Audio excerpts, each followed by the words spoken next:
안녕하세요. 사연에 빠지다의 DJ 민영입니다. 오늘도 두 가지 사연 준비되어 있는데요. 끝까지 함께 해주시고요. 오늘의 첫 번째 사연부터 만나볼게요. 안녕하세요. 사연 프로그램을 보시는 여러분, 저도 이 채널을 굉장히 좋아하는데요. 제가 이렇게 사연까지 보내게 될 줄이야.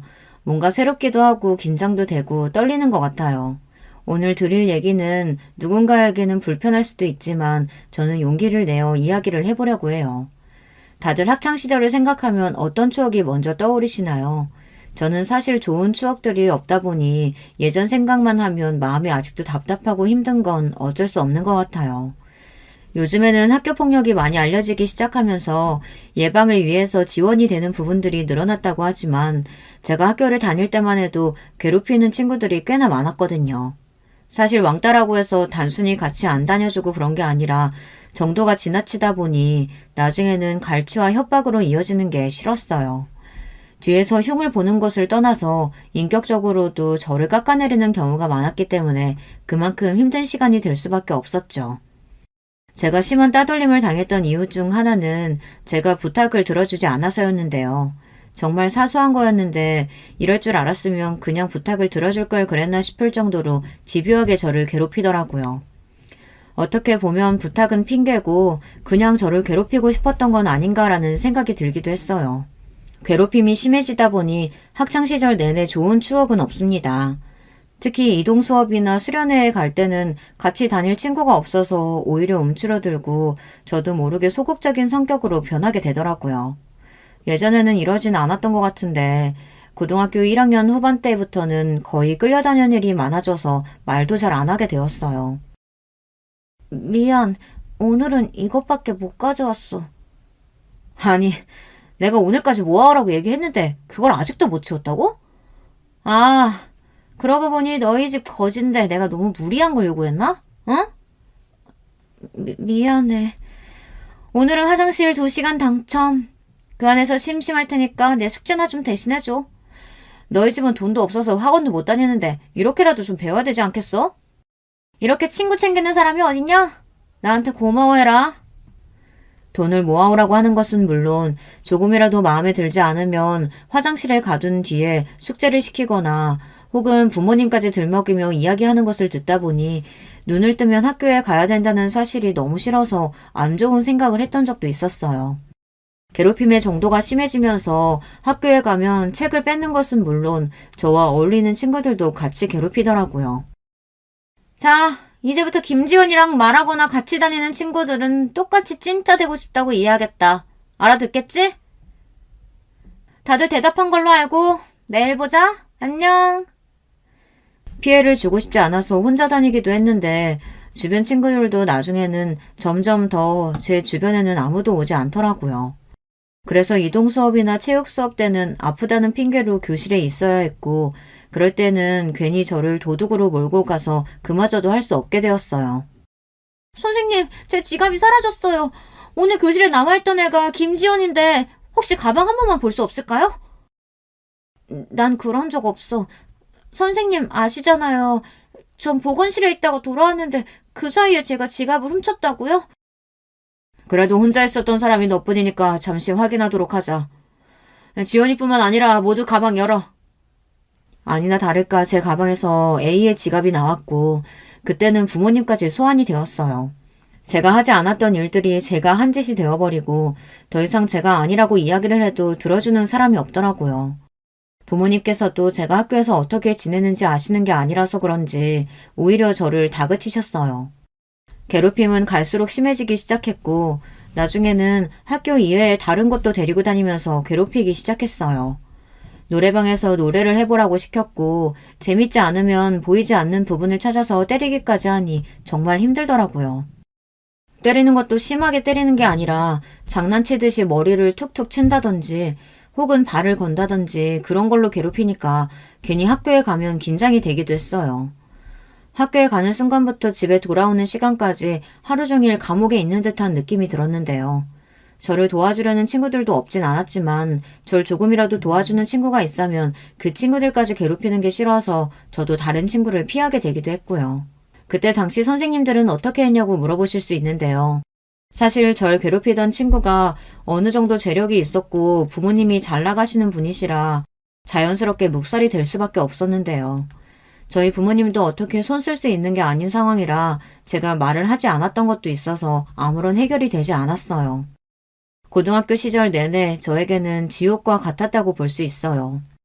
아무 말도 못하고 답답하게 구는 행동을 봤을 때 지금 와서 생각해보면 말해도 달라지지 않을 거라는 것을 알았기 때문에 그렇게 한 것 같아요. 부모님도 한참 바쁘시던 시기였고 뭔가 부담을 주고 싶지 않았거든요.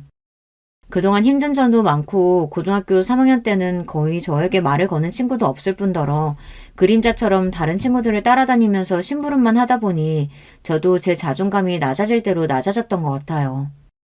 언제 이 생활에서 벗어날 수 있을까 싶었는데 다행히 저는 좋은 대학에 갈 수 있는 성적이 되어 최대한 지역을 멀리 떠나기로 했어요.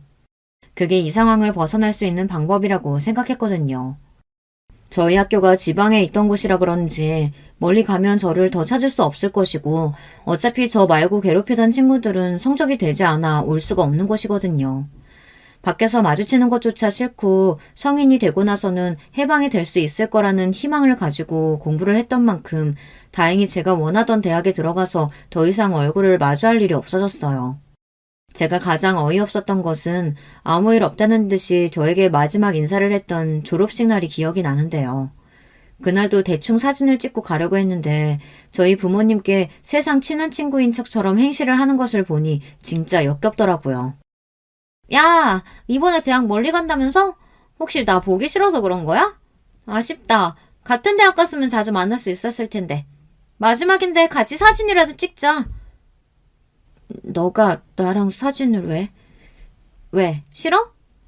혹시 아직도 예전 일 가지고 꿍해있는 거 아니지? 다른 친구들이랑 같이 찍자. 다른 친구들까지 불러와 가해자 무리들이랑 사진을 찍는 것은 정말 곤욕이었어요. 부모님은 친구들이 소심한 저를 잘 챙겨주는 것처럼 보여 좋게 보셨을 수도 있겠지만 저는 많이 불편했거든요. 그래도 드디어 마지막이라는 생각에 사진 한 장 정도는 그러려니 하고 넘어가기로 하고 저는 지역이 멀다 보니 혼자 생활하며 대학 생활에 적응을 하기로 했어요. 대학에 간 뒤로는 제가 생각했던 것보다 생활이 즐거워서 고등학교 때와는 달리 친구들도 많이 사귀고 또 외적으로 신경을 쓰다 보니 예뻐졌다는 얘기를 듣기도 했는데요. 학생 때는 제가 통통한 체형이다 보니 그동안 꾸미지 못하고 다녔었는데 같이 다니는 친구가 운동도 해주고 또 제가 어떻게 하면 자존감이 높아질 수 있을지 도움을 준 친구라서 항상 고맙게 생각하고 있어요. 대학생 때 만났던 친구는 저의 모든 것을 알고 있는 친구인데요. 처음에는 이런 사실을 이야기하는 것이 어렵게 느껴지고 혹시라도 저를 싫어하지 않을까라는 생각도 들었는데요. 시간이 지나면서 이 친구라면 제가 아팠던 부분을 이해해주지 않을까 싶어서 시간을 두고 친구에게 맥주 한잔하며 이야기를 할 수 있었어요. 민정아, 이건 내가 정말 너한테 처음으로 말하는 건데 이걸 듣고 너가 날 이해 못하거나 답답해 할 수도 있어. 괜찮아. 에이, 내가 얘기를 얼마나 잘 들어주는데. 얘기해봐. 나 사실 어렸을 때 따돌림을 심하게 당하다 보니 처음에는 다가오는 널 의심하기도 했어. 하지만 지금은 너와 지내면서 진짜 친구라는 걸 알게 됐고 내 과거를 이야기해도 괜찮을 것 같아서. 어? 뭐라고? 사실 친구의 반응을 보고 나서는 순간적으로 이건 망했다라는 생각이 들기도 했는데요. 그 뒤에 친구가 말하는 이야기를 듣고는 저도 모르게 눈물을 흘릴 수밖에 없었어요. 많이 실망했지. 그치, 나처럼 답답하면 다른 사람들이 따돌리는 건 어떻게 보면 당연한 일이기도 하잖아. 미안해, 괜히 이런 얘기해서. 너 지금 무슨 얘기를 하는 거야? 너처럼 착한 애가 어딨다고. 학교 다니면서 많이 힘들었겠다. 지금은 좀 어때? 괜찮고? 마음 여는 거 힘들었을 텐데 초반에 내 행동이 너한테 부담이 되었을 수도 있겠다. 미안해. 지금이라도 알았으니까 혹시라도 불편한 점 있으면 편하게 얘기해줘. 제가 생각했던 것보다는 친구의 반응이 달랐고 오히려 절 위로해주니 저도 모르게 그동안의 서름이 올라왔던 것 같아요. 그동안 싸워왔던 것을 풀고 나니까 마음이 조금 편해졌어요. 그리고 정말 제 편이 되어줄 수 있는 친구를 얻은 것 같아서 행복해지더라고요. 사람이 밝아지면 이렇게 밝아질 수 있구나라는 것을 느낄 수 있었고, 저 또한 이전보다는 위축되지 않는 성격을 가지면서 리더십 있는 사람으로 인정을 받을 수 있었어요. 그동안 사랑을 받을 줄 몰랐던 저에게 사랑을 주는 사람이었고, 이 사람을 만나면서 저의 가치관이나 성격도 많이 달라지게 되었어요. 그때 제가 답답하게 굴었던 부분을 생각하니 아직도 마음이 안 좋긴 하지만, 그래도 이젠 더 이상 피하지 않기 때문에 당당해져서 그때 일은 마음속에 묻어두고 있었어요. 자연스럽게 당당한 모습이 되고 제 일을 하다 보니 저도 남자친구를 사귀게 되었는데요. 처음 연애 경험이 생기면서 점점 사람 보는 눈도 생기고 이별과 사랑을 겪으면서 제 자존감도 같이 높아졌어요. 그때처럼 답답하게 구는 일이 없다 보니까 제 스스로 어떤 연애 가치관을 세우고 어떤 사람을 만나야 하는지 생각이 잡히더라고요. 성격이 달라지다 보니 만나는 사람들도 달라지고 제 스스로도 요즘 많이 성장했다고 느끼는 부분 중 하나예요. 저는 그동안 고등학교 때 힘들었던 부분을 생각하면서 저 같은 아이들을 도와주고 싶은 마음에 심리 상담을 배우기 시작했거든요. 예전부터 흥미를 가지고 있었던 분야라서 고등학생 때도 장래희망이 상담사였어요. 그 꿈을 이루기 위해서 정말 코피가 날 정도로 열심히 공부하고 그 분야에 대해 전문가가 되고 싶어 열심히 했는데요. 학교를 졸업하고 난 뒤에 임상심리사로 일을 하다 보니 어렸을 적 제가 했던 행동들이나 생각들에 대해서 어느 정도 해석이 되다 보니 심리적으로 힘든 시간을 겪기도 했지만 그 시간을 겪고 난 뒤에 제가 더 나아질 수 있었던 계기로 생각하고 더 이상 아프지 않게 저를 이해하고 저 또한 치유가 되기 위해 노력을 했던 것 같아요. 물론 그렇다고 해서 그 친구들을 용서하거나 혹은 만나고 싶었던 건 아니었는데요. 잊고 산다는 말이 가장 잘 어울리는 것 같아요. 말 그대로 저를 위한 치유일 뿐이지 그 친구들을 용서할 수 없었어요. 그동안 제가 겪었던 것들 어느 것 하나 지우지 못하고 있었거든요. 그때 당시에 보낸 문자들 아직도 남아있는데 이걸 가지고 있는 이유는 하나였어요. 어떻게든 그들에게 복수하고 싶은 마음은 있었거든요. 사실 이것도 지금 친하게 지내고 있는 친구가 혹시 그때 일부러 자료를 모아둔 것이 있냐고 물어봐서 있다고 이야기를 하고 보여주었거든요. 당시 저에게 모질게 했던 말들이라든지 금전적으로 피해를 봤던 부분들이요. 물론 지금 와서 신고를 할 수 있는 건 아니지만 나중에 그 친구들이 유명해지거나 하면 터뜨리고 싶은 마음이 컸던 것 같아요. 물론 아직까지 그런 가해자는 없었지만 뭔가 지우기가 그렇더라고요. 아무래도 현실이라는 게 피해자는 숨어서 살고 가해자는 떳떳하게 사는 게 싫어서 저도 사회적인 위치를 올리고 또 나중에 파장을 일으킬 수 있도록 주변 동창들의 소식을 듣고 싶지 않았지만 간간히 SNS로 접하면서 지내고 있었어요. 학창시절이라는 게 사실 살아가는 데 있어서 중요한 부분 중 하나라고 볼 수 있는데요. 저는 제대로 보내지 못한 것 같아 항상 아쉬운 마음이 있었어요. 그래서 이번에 처음으로 친구랑 같이 여행도 가보고 시간이 갈수록 마음이 나아지더라고요. 물론 간혹 SNS로 접하는 소식이 있으면 기분이 안 좋아지기도 했지만 그럴 때마다 친구와 당시 남자친구였던 현재 남편이 많이 위로를 해주니까 저도 스스로 당당하자는 마음이 들었어요. 그때보다는 상황이 많이 달라지기도 했고 전처럼 위축이 되어 있을 일도 없었어요. 그때 당시에 저를 괴롭혔던 친구들이 잘못 알고 있던 부분 중 하나가 저희 집이 굉장히 가난하다는 생각을 하고 있었는데 일이 너무 바쁘셔서 저를 신경 쓰지 못하고 계셨거든요. 제가 그때는 꾸밀 줄도 모르고 사다 주시는 것만 입고 다니니까 주변에서는 꾸미지도 못하고 항상 조용히 다니는 애라 더 괴롭혔던 것 같아요.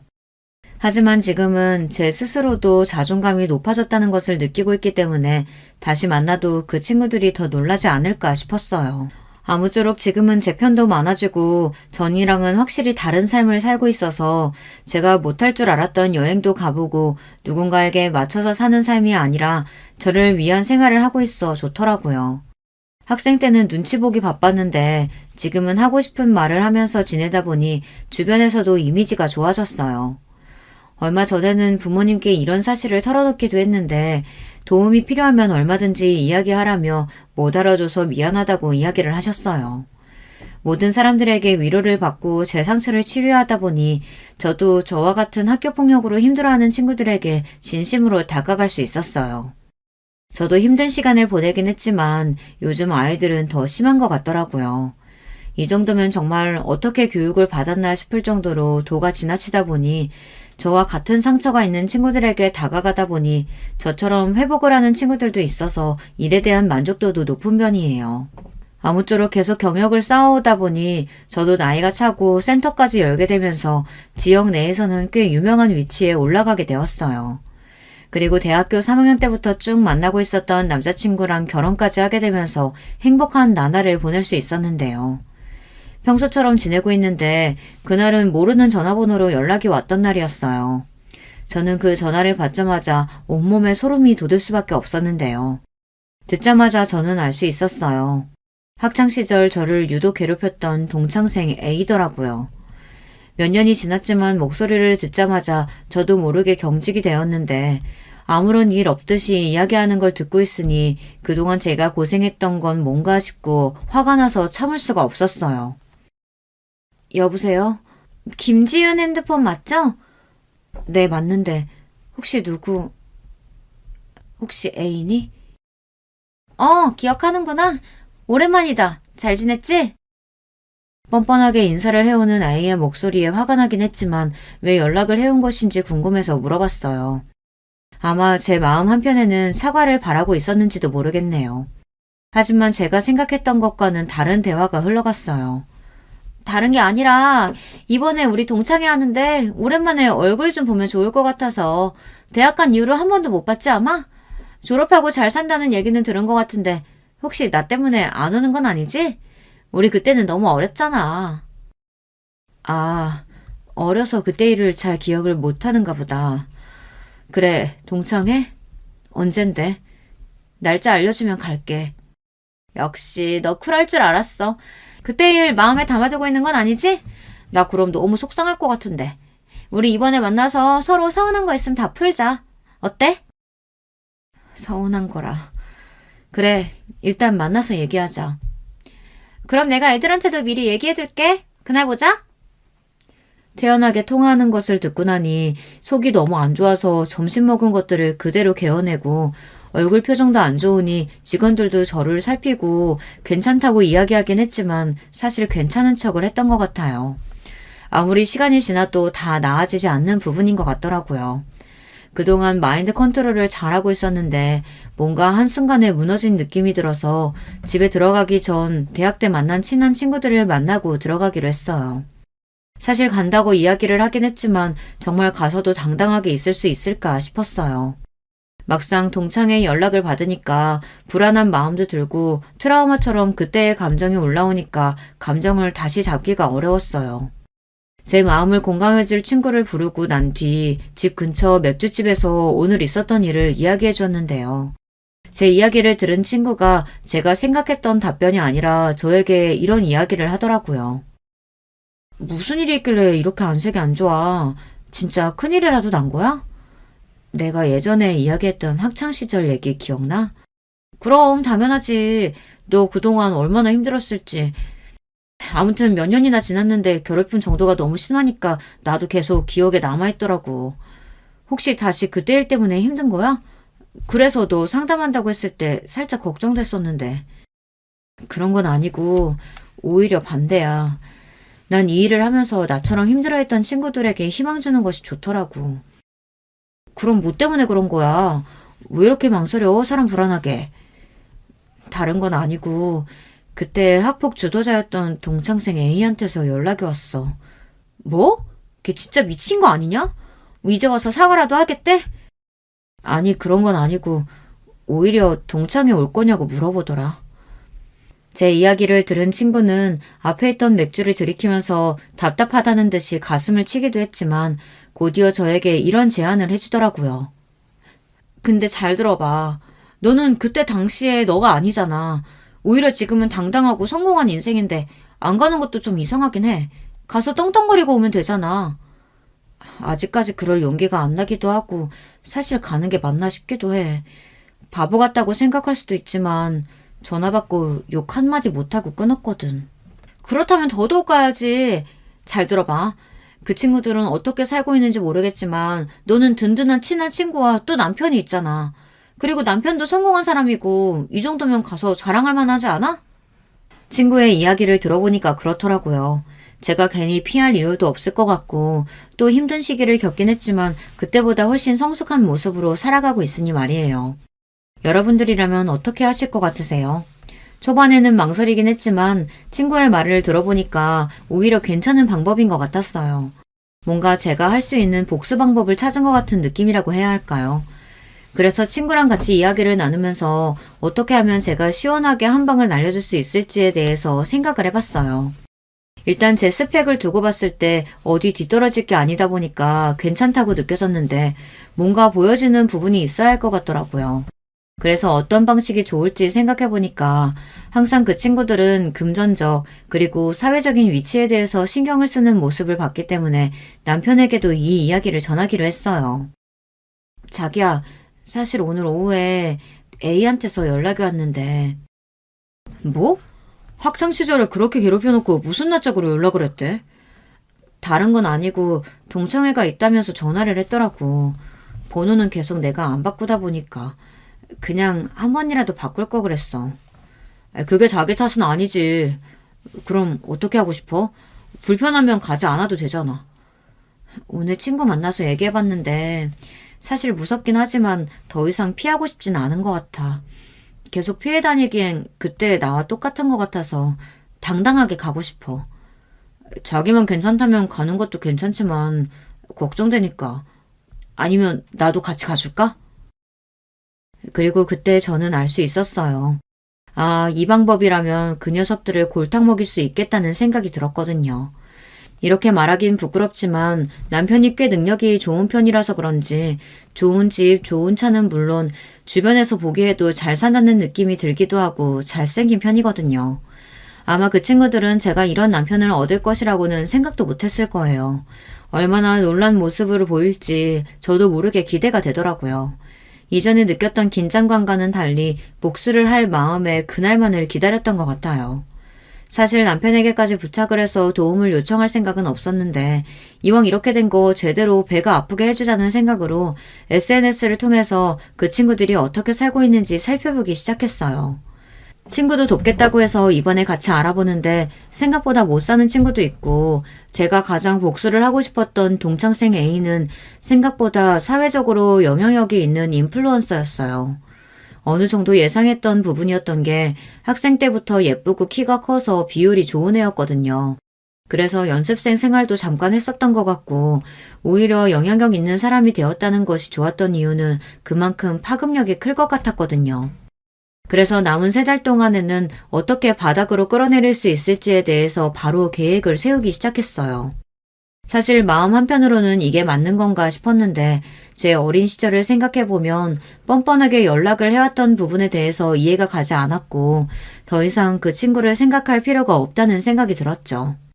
그렇잖아요. 저는 걔 때문에 2년을 넘는 시간 동안 고생만 해왔는데 이제 와서 도망치기에는 제 청춘이 너무 아까웠고 조금이라도 그 친구들이 반성하는 기미가 보인다면 동창회 이후로는 딱히 뭔가 더 터뜨릴 생각은 없었어요. 남편이랑 이야기했던 부분 중 하나는 일단 가서 그 친구들을 만난 뒤에 어떤 복수를 할지에 대해서 생각을 해보자는 것이었는데요. 저는 일단 보여주는 것만으로도 충분히 그 친구들에게 자신감 있는 모습을 보여주는 것이기 때문에 당일날까지 철저하게 준비를 해서 찾아갔어요. 심지어 남편은 이번에 차를 바꿀 때가 되었다면서 마침 잘 됐다는 듯이 6억 원이 넘는 외제차를 하나 출고를 하더라고요. 겉으로 보기에도 브랜드들은 웬만하면 다 아는 비슷한 브랜드들로 꾸미고 동창회에 찾아갈 수 있었어요. 사실 들어가기 전까지만 해도 엄청 긴장이 되었는데 막상 가보니까 괜찮더라고요. 동창회 당일이 되고 저는 그동안 피부 관리부터 시작해서 살도 조금 빼고 누가 봐도 고급스러운 이미지의 여성이 되어 있었는데요. 남편은 왜 이렇게 예뻐졌냐며 동창회에 가는데 너무 질투가 난다고 이야기할 정도로 예쁘게 꾸미고 갔어요. 일부러 메이크업 샵에 가서 제가 할 수 있는 최대한의 것을 하고 갔는데요. 메이크업 샵에서도 제가 이런 사연을 가지고 있다는 것을 선생님이 아신 뒤로 머리 세팅까지 완벽하게 해주셨거든요. 선생님 오랜만이에요. 제가 특별한 날이면 항상 여기 오는데 오늘 메이크업은 조금 더 빡세게 부탁드릴게요. 오늘 특별한 날이신가 봐요. 평소보다 더 예쁘게 해드릴게요. 근데 어디 가시길래 빡세게 부탁하시는 거예요? 다른 건 아니고 동창회에 가는데 그때 유독 괴롭혔던 친구들이 오거든요. 너무 뻔뻔하게 연락해와서 이번에 가서 코를 밟아주고 올 생각이에요. 메이크업 선생님께서는 제가 하는 이야기를 듣고 나서 다른 선생님들까지 불러 화장과 세팅을 마무리해 주셨는데요. 헤어까지 되다 보니까 진짜 그날은 잘 꾸몄다는 이야기밖에 안 나올 정도로 괜찮게 잘 되었더라고요. 마지막으로 길을 나서는데 선생님께서 저한테 힘내라고 이야기를 하셨고 그동안 고생 많았다면서 저를 다독여 주셨어요. 괜히 눈물이 날 것 같았지만 잘된 화장을 망치고 싶지 않아서 꾹 참고 동창회 장소로 찾아갔는데요.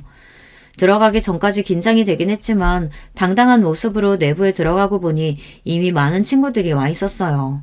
저를 외면했던 친구들도 있었지만 그 중에서 제가 가장 어이없었던 것은 저를 괴롭혔던 친구 중 한 명이 저를 되게 반갑게 부르더라고요. 왔어? 오랜만이다. 나 기억하지? 왜 이렇게 예뻐졌어? 오랜만에 보니까 너무 좋다. 그치? 누구더라? 어쨌든 만나서 반가워. 아직 애인은 안 왔나 봐. 너 원래 성격이 이런 성격이었나? 조금 서운하네. 그래도 우리 나름 친하다고 생각했었는데. 일단 앉아. A는 일 끝나고 바로 온다고 연락 왔어. 동창생 B가 자리를 안내해주는 동안 저는 어디에 앉아야 할지 고민하고 있었는데 저를 불러주는 다른 친구들이 있었어요. 사실 따돌림을 당할 때 저에게 아예 친구들이 다가오지 않았던 건 아니었어서 초반에는 인사를 하던 친구들이 있었는데요. 오랜만에 보니까 반갑긴 했어요. 그 친구들은 자신의 의도와는 상관없이 저를 외면할 수밖에 없었던 상황이었던 만큼 그 친구들만큼은 제가 이해를 하고 있었거든요. 아니나 다를까 제가 앉은 자리에 있던 친구들은 저에게 그때 당시의 상황들에 대해 진심 어린 사과를 하면서 지금 너무 잘 커줘서 고맙다는 이야기를 해줬어요. 사실 사과를 받을 친구들은 따로 있는데 그 친구들까지 괜히 가해자로 만든 것 같아서 미안한 마음이 들기도 했는데요. 직접적으로 폭력이나 저를 힘들게 했던 친구들은 아니어서 금방 마음이 편해질 수 있었어요. 미안해. 그때 우리가 너를 너무 외면했으면 안 됐는데. 아니야, 괜찮아. 그때는 너희도 어쩔 수 없었잖아. 그나저나 동창회는 어떻게 알고 온 거야? 우리 다 너한테 연락 못했는데. A가 불렀어. 전화가 왔더라고. 어색한 분위기 속에서 서로 진심 어린 이야기를 나누며 그 친구들의 그때의 입장을 들어볼 수 있었는데요. 모든 것을 A가 주도하다 보니까 조금만 도와주려고 하면 차단을 하는 것은 물론 본인들까지 괴롭혔다는 이야기를 들으니까 참을 수가 없었어요. 또 A가 직접 저에게 연락을 해왔다는 이야기를 듣고 친구들은 기가 찬 것처럼 헛웃음을 치기도 하더라고요. 저와 같이 다니는 친구들을 따돌리는 것을 알고는 있었지만 더 심했던 건 제가 모르는 사이에 다른 친구들까지 괴롭혀서 그 친구들도 사실 A를 만나러 동창회에 참석했다고 하더라고요. 저만 그렇게 힘든 시간을 보낸 줄 알았는데 학교 뒤에서도 다른 친구들을 불러서 돈을 빼앗는 등 폭력을 쓰는 경우가 있었다고 하니 학창 시절을 어떻게 보냈으면 이 많은 친구들이 그 친구에게 악감정을 가지고 있을까 싶었어요. 서로 근황에 대해서 이야기를 나누다가 분위기가 조금씩 풀리는 것을 느끼기 시작했을 때 A가 등장하게 되었는데요. 사실 늦게 도착을 하기도 했고 이미 많은 친구들이 자리를 차지하고 있어서 그 친구가 가장 마지막이었거든요. 들어오자마자 이목을 끄는데 그때 얼굴이 그대로 떠오르면서 괜히 긴장이 되기도 했어요. 제가 떨고 있는 것을 느꼈는지 제 옆에 있던 친구는 괜찮다면서 저를 다독여 주더라고요. 하지만 저는 그때의 제가 아니었기 때문에 자신감을 가지고 그 친구에게 먼저 다가가 인사를 했는데요. 주인공은 제일 마지막에 온다던데 그 말이 맞나 봐. 오랜만이다. 연락을 해서 이렇게 동창회까지 오게 되다 보니 네가 참 궁금하더라고. 오랜만이다. 잘 지냈어? 예전보다 많이 예뻐졌네. 요즘에는 뭐하고 지내? 주인공이라니까 너무 부끄럽다.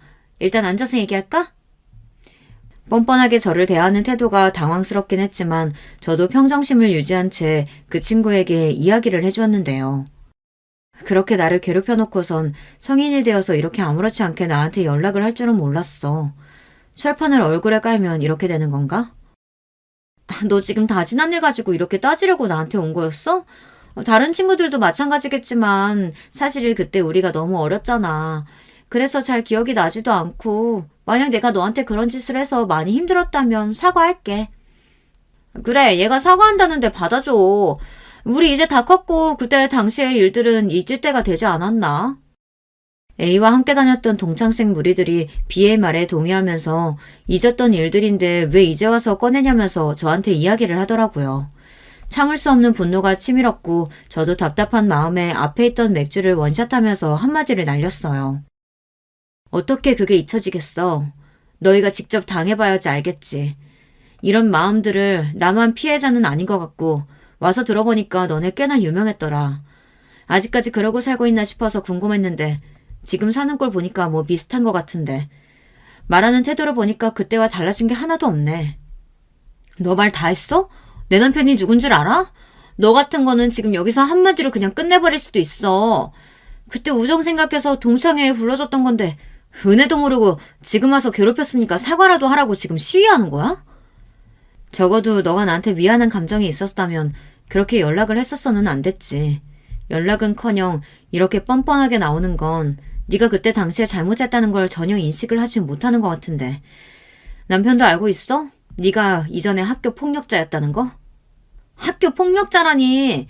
사실 그때 당시에 나 말고 다른 친구들도 다 조용히 있었잖아. 근데 왜 나만 가지고 그러는 거야? 너희도 입이 있으면 말을 해봐. A는 흥분했는지 다른 친구들을 지목하며 이야기를 했어요. 하지만 저 같은 경우에는 이미 이곳에 도착해서 A에 대한 감정이 어떤지 알고 있었기 때문에 어떤 대답이 나올지 어느 정도 예상이 되었는데요. 아니나 다를까 다른 친구들도 제 편을 들면서 이야기하는 것들을 들을 수 있었어요. 솔직히 말해서 A 너가 주동한 건 사실이고 다른 친구들도 심하게 괴롭힌 건 맞잖아.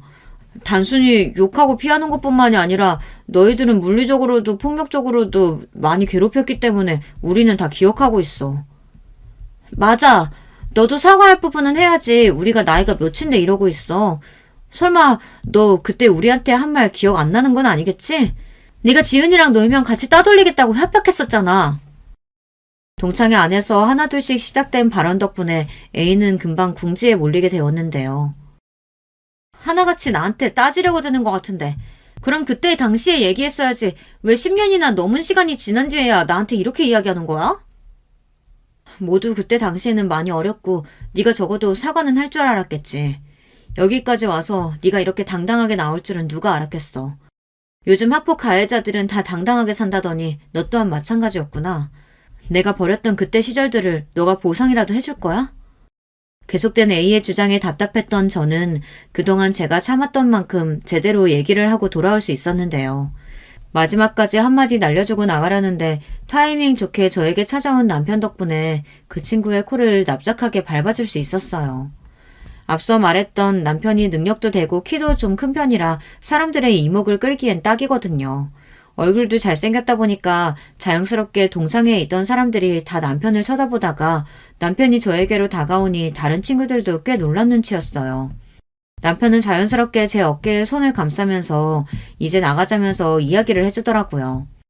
A는 딱 봐도 잘생긴 제 남편 얼굴을 보더니 온몸에 명품으로 도배가 되어 있는 모습을 보고 나서 뻔뻔하게 다시 이야기를 이어갔어요. 어머, 지은이 남편 되세요? 얘기는 못 들었는데 굉장히 미남이시네요. 오랜만에 친구들끼리 만나서 이런저런 이야기하다 보니까 잠깐 언성이 높아진 것 뿐이에요. 오해 마시고 잘 들어가세요. 내가 내일 다시 연락할게. 우리 그때 다시 이야기하자. 너랑은 할 말 없고 앞으로 연락 안 해줬으면 좋겠어. 나 진짜 결혼도 잘하고 지금 잘 살고 있거든. 괜히 내 앞걸음에 방해될 일 없게 조용히 살아. 그리고 그대로 그 밖으로 나와서 저도 모르게 긴장이 풀렸는지 차에 타자마자 한숨이 먼저 나오더라고요. 밖을 보니까 A가 제가 탄 차량을 봤는지 얼마 뒤에 저한테 연락이 와서는 그 차는 정말 남편 것인 건지 결혼한 지는 얼마나 됐는지 등등 저에 대한 사생활을 캐묻기 시작했어요. 사실 동창회 때 그렇게 했으면 아예 연락을 안 해야 되는 게 맞지 않나요? 그때 당시 본인은 너무 어렸다고 하면서 저에게 이야기를 하는 것이 답답하기도 하고 또 한편으로 어렸을 테니까 그럴 수 있나 싶다가도 사실 그건 어린 것을 떠나서 도덕적인 문제가 분명했거든요. 그렇게 뻔뻔한 모습을 보이니 그냥 이대로 묵혀두기에는 제 복수가 너무 사이다 같지 않은 것 같아 고구마를 없애주기 위해 사이다 같은 복수를 결심하게 되었어요. 일단은 기본적으로 그 친구와 자연스럽게 만나면서 다시 이야기를 나누기 시작했는데요.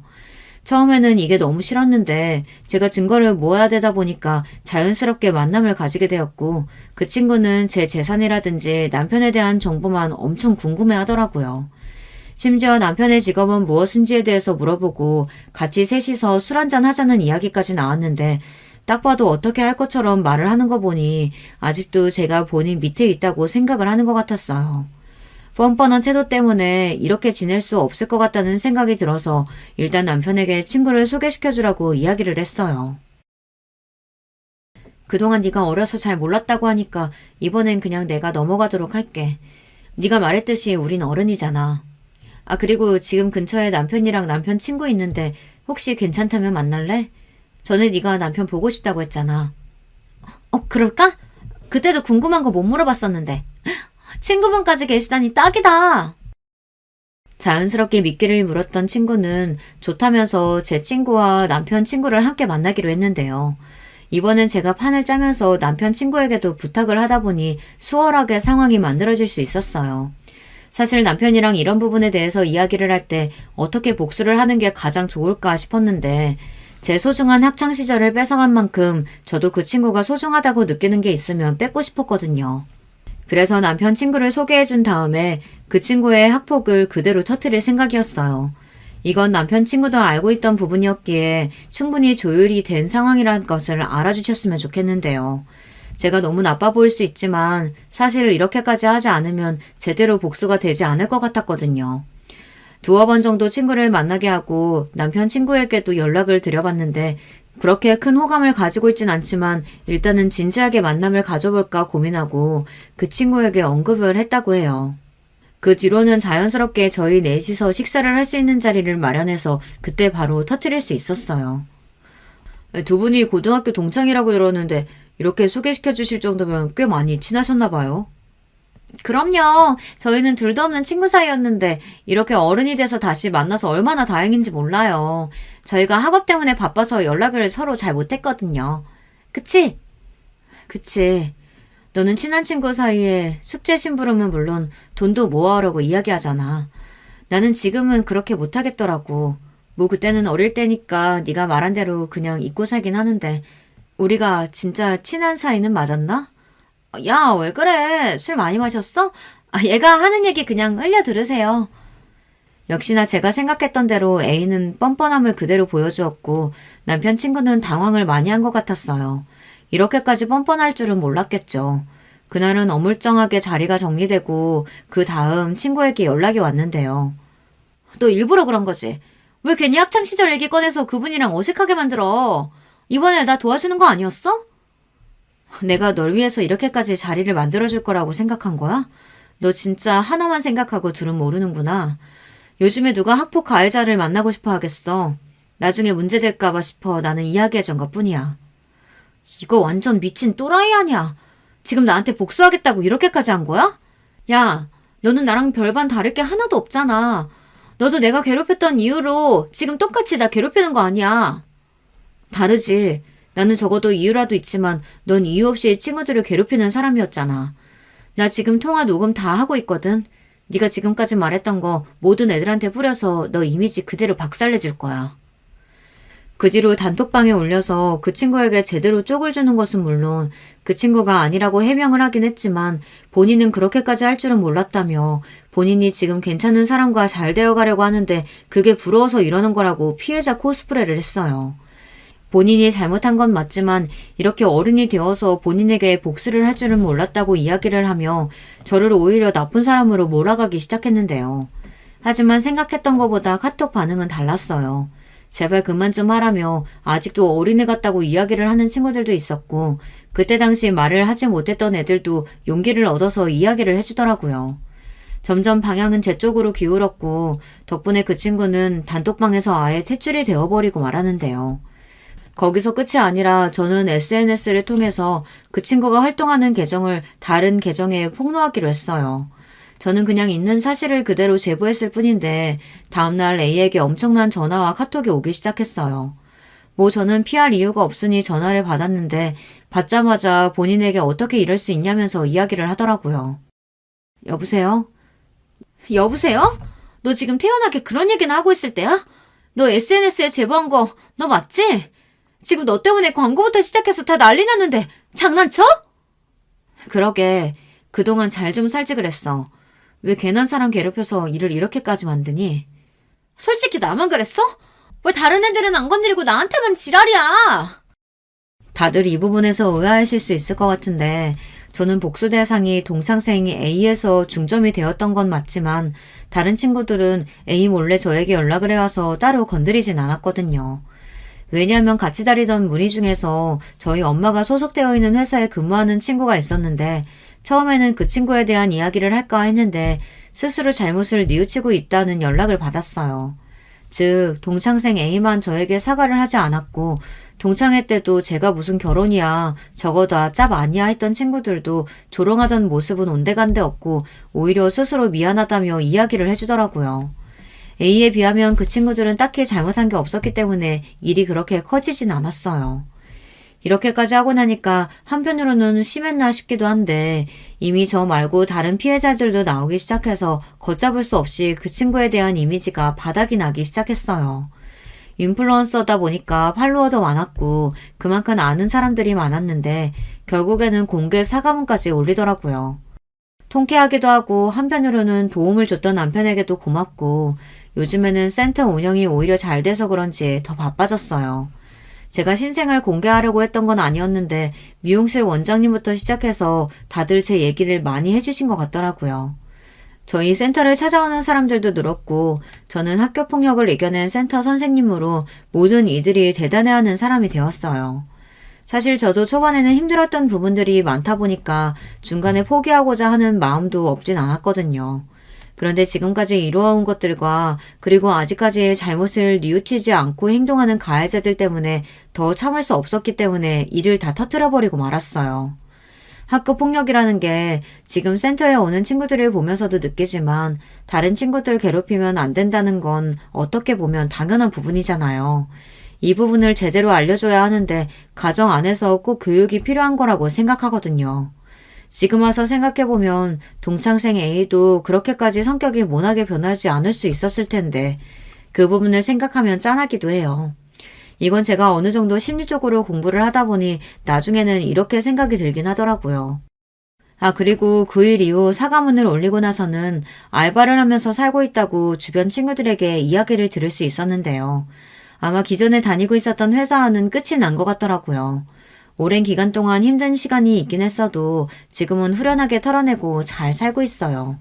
진짜 친한 친구도 사귀게 되었고 또 남편이랑 같이 화목하게 살면서 앞으로도 행복하게 보낼 수 있을 것 같아요. 그렇게 용기를 낼 수 있었던 건 어떻게 보면 남편이랑 친구 덕분이 아닐까 싶은데요. 친구는 동창생 A에게 소개시켜줬던 남편 친구랑 잘 돼서 올해 결혼을 하게 되었어요. 좋은 사람은 좋은 사람끼리 알아본다고 하던데 잘 된 것 같아서 더 축하를 해주게 되네요. 이 소식을 들은 A가 남편 친구에게 어떻게 그럴 수 있냐고 연락이 왔다고 하는데 다 끝난 마당에 끝까지 잡고 싶었나 봐요. 한동안 제가 너무 잘 돼서 배가 아파한다는 이야기를 건너 들었으니 그동안 잘 버틴 보람이었죠. 요즘 들어 학교폭력과 관련해서 문제들이 많이 떠오르고 있잖아요. 남일 같지 않고 직접 못 겪어보신 분들에게는 죄송하지만 생각보다 큰 트라우마가 되거든요. 비도덕적으로 사람을 괴롭히고 나중에는 뻔뻔하게 철판을 깔고 있는 모습을 보며 생각보다 피해자 입장에서는 견디기가 어려웠던 부분이었는데요. 그래도 성공하고 나서 복수를 시원하게 해주니까 좋네요. 오랜만에 친구랑 만나서 동창회 얘기부터 시작해서 이번에 있었던 모든 일들을 공유해주는데 아주 시원하다면서 잘했다고 해주더라고요. 아마 그때도 바보같이 참았다면 지금까지 제 마음이 해결되지 않았을 것 같은데 이번 기회에 할 말은 하고 또 갚아줄 건 갚아주자 생각으로 살게 되었어요. 여러분, 제가 생각하기에는 예전에 있었던 일들 중에서 사람에게 상처를 주는 것은 어찌되었든 다시 되돌아오게 되는 것 같다는 생각이 드는데요. 이번에 제 동창생들을 보면서 느꼈던 부분 중 하나였어요. 원래 가해자들은 본인의 잘못을 잘 모른다고 하긴 하지만 이렇게까지 모를 줄은 몰랐거든요. 예전 같은 성격이었다면 저도 이렇게 나설 생각은 못했을 것 같은데 막상 나서고 나니까 속이 후련하기도 하고 생각했던 것보다는 제 행동으로 주변 친구들도 용기를 얻은 덕분에 그 자리에서 A에게 한마디씩 할 수 있었다고 해요. 종종 동창회 때 만났던 친구들을 연락을 하고 지내는데 다시 저의 인간관계도 회복되는 것 같아서 좋네요. 여러분들도 소중한 존재이신 만큼 평소 꾹 참고 있었던 부분들이나 혹은 사과받고 싶다고 생각이 드는 사람이 있다면 꼭 한번 연락을 해보세요. 혹시 모르죠. 그 친구도 잘못을 뉘우치고 있을지. 저는 아니지만 여러분들은 그런 친구가 있으셨으면 좋겠네요. 여러분, 두 번째 사연 시작하기 전에 좋아요, 구독 꼭 눌러주실 거죠? 그럼 두 번째 사연 바로 시작합니다. 안녕하세요. 서울에서 교사로 재직하며 남편과 그리고 2명의 딸과 함께 행복하게 사는 40대 후반 여자입니다. 얼마 전 제 인생에서 가장 통쾌하고 짜릿한 경험을 해서 여러분께 소개하고 싶어 제보하게 됐어요. 제가 이 얘기를 주변 사람들, 특히 우리 친정 부모님께 들려줬더니 네가 진짜 그렇게 말했냐고 하더라고요. 저조차도 제가 그랬다는 것이 도저히 믿기지 않을 정도였답니다. 사실 아주 어릴 때는 제 성격이 이렇지 않았고 아주 활발하고 낙천적이었어요.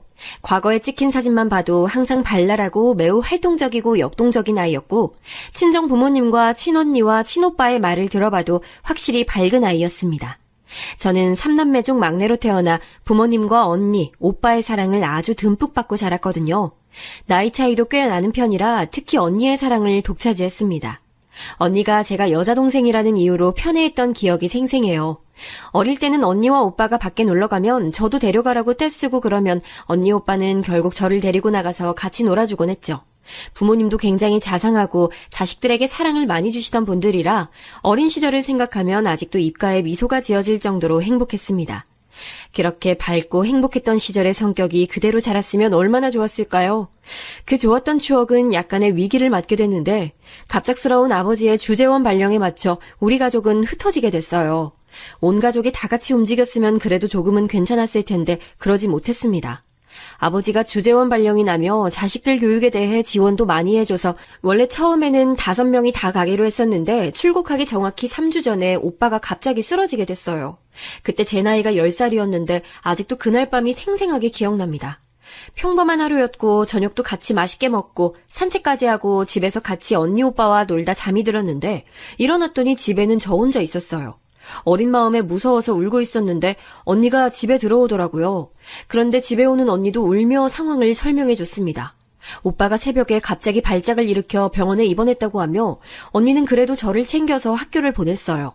불안한 마음에 학교에서 계속 울며 집중하지 못하니 선생님께서 부모님에게 연락하셨고 그렇게 병원에 가서 오빠를 봤는데 어젯밤까지 저와 떠들며 웃던 오빠는 창백하게 질린 얼굴로 고요하게 누워 있었습니다. 그때는 어려서 몰랐지만 나중에 알게 된 사실로는 원인불명의 혈압 저하였다고 해요. 이런저런 검사가 필요했고 실제로 결과도 기다려야 했습니다. 급하게 부모님은 두 분이 상의한 결과 오빠는 절대 외국에 데리고 갈 수 없다는 결론을 내리셨죠.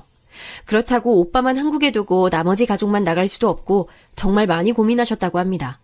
주재원 발령 취소를 하자니 이미 출국이 코앞이고 또 오빠가 쓰러지며 막대한 병원비가 생겼는데 해외로 나가지 않으면 우리 가족이 감당하지 못하는 액수였다고 해요. 어쨌든 아빠는 무조건 나가야 했고 처음에는 기러기 아빠 생활을 하려고 했는데 부모님이 생각하셨을 때 막내인 저는 같이 나가는 게 좋다고 생각하셨다고 하더라고요. 아무래도 나이가 어리니 될 수 있을 때 외국 생활을 하는 것이 너무 중요하다고 생각해서 결국 엄마와 언니 오빠는 한국에 남고 저만 아빠 손을 잡고 외국으로 나가게 됐습니다. 처음엔 언니도 같이 나가려고 했으나 그때 언니는 고등학생이었고 대학 입시를 코앞에 둔 시점이라 결국 한국에 남게 됐어요. 그렇게 저는 낯선 외국에 아빠와 단둘이 가게 됐는데 아빠가 충분히 저에게 잘해줘도 엄마와 언니가 제 옆에 없는 것은 너무나도 큰 충격으로 다가왔습니다. 말도 안 통하는 서양 친구들 사이에서 혼자 동양인인 제가 적응하기 너무 힘들었고 심한 향수병이 오기 시작했죠. 미선이 힘들면 언제든지 말해. 알겠지? 아빠한텐 비밀이 없어야 해. 여기선 우리 둘밖에 없으니까 서로 의지해야 해. 아빠는 그런 저에게 힘들면 반드시 말하라고 하셨는데 어린 마음에 아빠도 힘든 게 느껴져서 절대 입 밖으로는 힘들다는 말이 나오지 않더라고요. 엄마와 언니와 그리고 한국에서 치료 중인 오빠와 연락을 해도 직접 보지 못한다는 사실이 어린 저에겐 큰 고난이었고 결국 그때의 기억은 제 성격 자체를 완전히 뒤바꾸는 계기가 됐습니다. 아빠도 놀러 간 것이 아니고 일하러 간 거라 아무리 저를 많이 챙기려고 해도 한계가 있었고 혼자 있는 시간이 많아진 저는 외향적인 성격에서 완전히 내향적인 성격으로 바뀌게 됐어요. 엄마가 시간을 내서 잠깐 아빠와 제가 있는 호주로 왔을 때는 돌아가는 엄마를 못 가게 하려고 아예 가방을 숨길 정도로 그리움이 깊어졌습니다. 저를 데리고 가라고 떼쓰기도 했는데 엄마는 도저히 그때 그럴 수가 없었다고 해요. 오빠가 조금씩 차도가 좋아지긴 했어도 여전히 병원 신세를 지고 있어 엄마는 종일 병원에 있었는데 제가 한국에 있으면 전혀 저를 신경 쓰지 못하던 상황이었다고 하더라고요. 대학에 입학한 언니도 가게에 부담이 되지 않으려고 열심히 공부해서 장학금도 타고 아르바이트를 하며 전혀 부모님의 도움을 받지 않았다고 합니다. 그렇게 악몽 같은 아빠의 주재원 생활이 끝나고 한국으로 돌아왔을 때 저는 너무 기뻐서 눈물을 얼마나 흘렸는지 몰라요. 그리고 너무나도 다행히 오빠도 쓰러졌을 때보다 상태가 많이 호전되어 더 병원에 입원해 있지 않아도 됐습니다. 결국 다시 모인 우리 5명은 전보다 서로를 사랑하고 믿고 의지하는 가족이 됐지만 문제는 바뀐 제 성격이었어요. 호주에서 적응하지 못하고 겉돌기만 해서 또래와 말하고 생활하는 사회성이 오히려 퇴화하게 됐거든요. 하필 제가 다녔던 학교가 동양인이 없기로 유명한 학교여서 입을 닫고 아무 단어도 내뱉지 못하고 집에 갔던 적이 한두 번이 아닙니다. 그래서 그렇게 밝고 낙천적이던 저는 어디로 사라졌고 남은 것은 또래 아이들을 보면 입을 꾹 다물고 무건수행을 하는 저밖에 없었어요. 성격이 바뀐 저를 엄마는 많이 안타까워하시며 일부러 학원도 보내고 교회에 데리고 가며 어울릴 기회를 줬는데 오히려 그건 역효과를 가져와서 제가 더 소심해지는 결과를 가져왔습니다. 결국 저는 한국에서 고등학교 때 제가 스스로 겉도는 학생이 됐는데 누가 저를 괴롭혔다기보다는 그냥 스스로 어울리지 못하던 학생이었어요. 그때 그래도 제 인생이 망할 법은 전혀 없는지 구원의 손길이 있었습니다. 바로 고등학교 3학년 때의 담임 선생님이세요. 그때 담임 선생님은 우리가 첫째자인 완전 초임 선생님이셨는데 겉도는 저를 어떻게든 반에 어울리게 하려고 노력을 많이 하셨습니다. 어차피 고3이라 다들 공부하기 바빴는데 그래도 겉도는 게 걸리셨는지 일부러 짝꿍도 바꿔주고 반에서 이런저런 활동도 많이 해주셨어요. 그래서 덕분에 저도 친구들과 말하는 기회가 생겨서 아예 입을 다물고 집에서만 밝았던 저를 어느 정도 사회에 어울릴 수 있는 사람으로 거듭나게 해주셨습니다. 그때의 기억이 너무나 커서 저는 진로 자체를 교사로 할 정도로 아직도 감사하게 생각하는 분이세요. 실제로 요즘도 연락하고 지내고 있는데 제가 사범대에 입학하겠다고 했을 때 너무 좋아하셨던 게 아직도 생생합니다. 이미 말했듯 그래서 저는 호주에서 살았던 기간 덕분에 영어는 너무나 자신 있었고 서울에 있는 대학교의 영어교육 전공으로 무려 장학금을 받고 입학할 수 있었어요. 제가 그렇게 선생님이 되겠다고 했을 때 사실 가족들의 반응은 그렇게 좋진 않았습니다.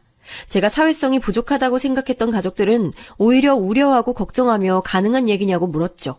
그래도 저는 담임 선생님 덕분에 자신감이 조금 생겼고 또 저 같은 학생들을 보면 우리 선생님처럼 구원의 손길을 내밀어야겠다는 사명감에 뜻을 굽히지 않았습니다. 실제로 그렇게 입학한 대학에선 확실히 고등학생 때와 달리 조금 더 밝게 대학 생활을 할 수 있었어요. 마지막 담임 선생님 덕분에 조금은 사회성을 갖추고 대학에 가서 행사도 많이 참여하고 공부도 열심히 했더니 남자친구가 생기게 됐습니다. 아무리 조금 나아졌다고 해도 사실 다른 사람들에 비해 내성적이었고 무엇보다 낯을 굉장히 많이 가렸어요. 첫인상이 차갑다는 소리를 많이 듣는 편인데 실제로 누가 다가와도 벽을 치고 쉽게 친해지지 못했습니다. 그래도 고등학생 때처럼 말을 걸어도 무시하거나 그런 정도는 아니었으나 확실히 제가 먼저 다가가거나 그러진 못했고 묻는 말에만 대답하곤 했어요. 이런 제가 어떻게 남자친구를 사귀게 됐는지 궁금하지 않으세요? 저는 아직도 그날의 기억이 생생한데요.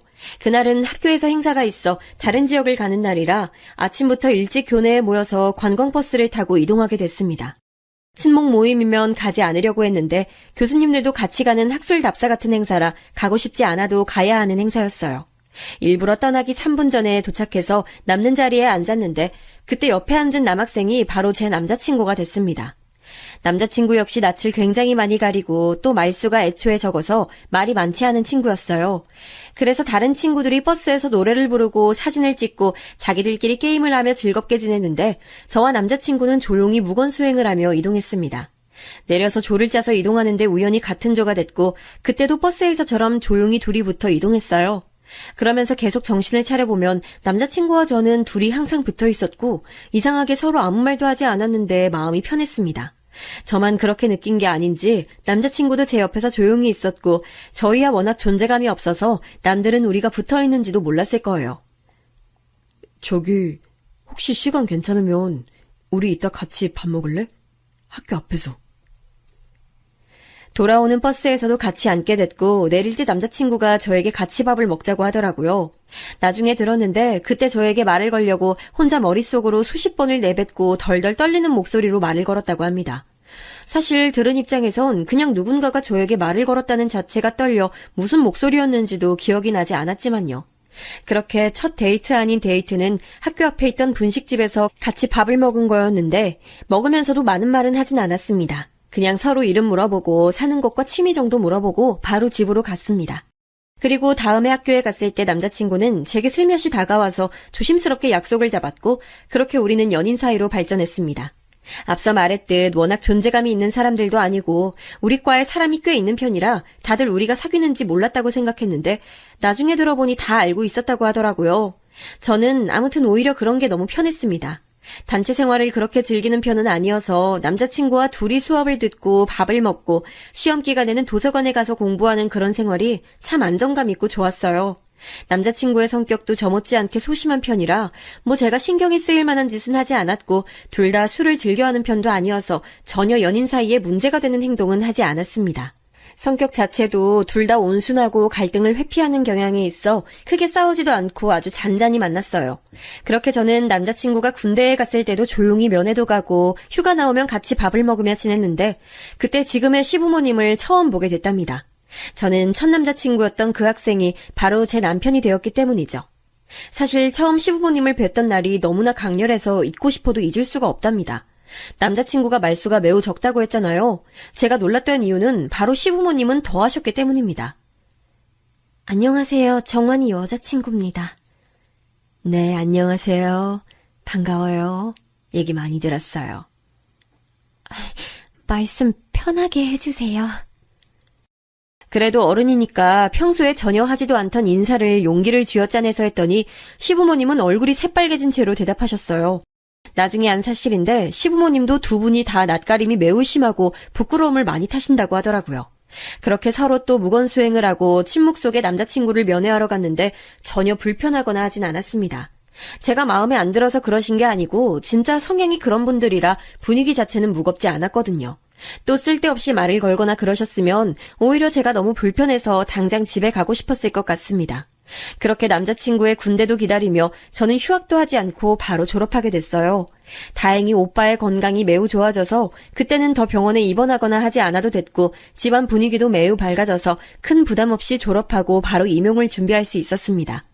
언니처럼 아르바이트해서 돈을 벌까 했는데 언니는 그냥 그러지 말고 공부에만 매진해서 차라리 직장 생활을 빨리 하는 것이 이득이라며 본인이 제 용돈을 주기도 했어요. 그때 언니는 이미 결혼한 상태였는데 형부가 집에 돈이 많아 언니는 상당히 여유 있는 생활을 했었기 때문에 가능했던 일이었습니다. 형부 얘기가 나와 잠깐 하고 넘어가자면 형부는 굉장히 재치 있고 말이 많은 분이세요. 그래서 형부 덕분에 언니도 많이 밝아졌고 저도 형부와 얘기하면 재밌으니까 많이 웃게 되어 좋았답니다. 무튼 저는 졸업하고 바로 공부를 시작했는데 안타깝게도 첫 번째 시험에서는 낙방했어요. 그리고 두 번째 시험에서는 다행히 합격하게 됐답니다. 이때는 사실 남자친구의 도움이 아주 컸는데 본인이 제가 도서관에서 공부하느라 바쁘니까 도시락도 싸오고 간식거리도 계속 챙겨줬어요. 군대를 갔다 왔으니 저보다 학년이 낮아 아직 임용을 공부할 때가 아니었는데 다른 여자를 만나거나 유흥을 즐길 수도 있는데 공부하는 제 옆에 앉아 본인도 책을 읽거나 미리 공부하는 모습을 보며 이런 사람이라면 결혼을 해도 되겠다고 생각하게 됐죠. 공부가 안 되면 같이 산책도 하고 맛있는 것도 먹고 그러면서 제가 공부하는데 전혀 방해되지 않게 묵묵히 옆에서 응원을 많이 해주는 모습을 보며 감동을 받았습니다. 그렇게 저는 임용에 합격해서 서울에서 교사 생활을 시작했고 남자친구는 임용을 준비하게 됐어요. 남자친구가 저를 많이 챙겨줬던 것과 달리 저는 처음 하는 직장 생활에 잘 적응하지 못해 많은 부분을 챙겨주진 못했습니다. 그래도 시간을 내서 주말에 맛있는 밥도 사주고 필요한 것들도 챙겨주며 노력했고 그 덕분인지 남자친구는 첫 번째 시험에서 바로 임용에 합격할 수 있었어요. 저는 제가 합격했을 때도 뛸 듯이 기뻤지만 남자친구의 합격 소식을 듣고 너무 기뻐서 눈물이 나오더라고요. 그렇게 감정의 간격이 크지 않은 우리지만 그때만큼은 서로 신나서 어쩔 줄 몰랐습니다. 동료 선생님들과 학생들의 치이며 힘들었던 사회생활도 남자친구와 같이 서로 응원하고 격려하며 버틸 수 있었어요. 그렇게 3년을 일하고 남자친구는 저에게 결혼하자고 프로포즈를 냈고 바로 양가 허락을 받았습니다. 사실 이미 양가에서는 우리가 결혼할 거는 당연한 상태여서 허락이라기보다는 날짜와 신혼집 위치 조율에 많은 관심이 쏠렸습니다. 워낙 오래 만나서 이미 서로 부모님의 얼굴도 알고 집에도 몇 번 찾아갔기 때문이죠. 3남매 중 막내였던 저와 달리 남자친구는 3남매 중 둘째였는데 위로는 형이 있고 아래로는 나이 차이가 꽤 나는 여동생이 있었습니다. 저도 언니 오빠와 나이가 꽤 차이 나는 편이었는데 남자친구의 여동생 아가씨는 더 차이가 나더라고요.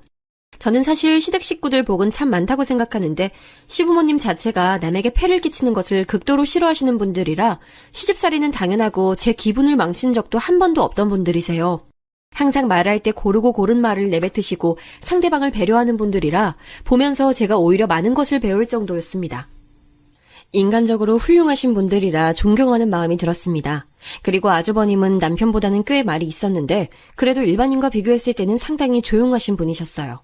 그에 비해 아가씨는 막내라서 그런 건지 혼자 여자라서 그런 건지 굉장히 밝고 귀여웠습니다. 와, 새언니는 영어를 그렇게 잘해요? 너무 신기하고 부러워요. 저도 영어 진짜 좋아하거든요. 그래요? 궁금한 거 있으면 언제든지 물어봐요. 저는 호주에서 살다 와서 영어로 의사소통하는 데는 문제가 전혀 없어요. 너무 멋있어요. 저도 기회가 된다면 해외에서 살아보고 싶어요. 안 그래도 요즘 그래서 외국 생활에 관해 관심이 아주 많거든요. 아가씨는 특히 영어에 관심이 많아서 저를 대놓고 좋아했는데 저한테 영어 관련으로 질문도 많이 했어요. 저야 직업이 선생님이니 물어보는 것에 대답해주는 것은 아무 거리낌이 없던 상태였고 아가가 귀여우니까 좋은 마음으로 과외 아닌 과외를 해주기도 했답니다.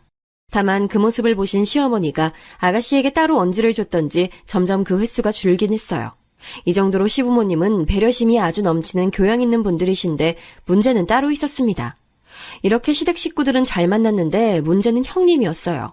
제가 낯가림이 아주 심해도 확실히 교사 생활을 하며 그래도 많이 나아졌다고 생각했거든요.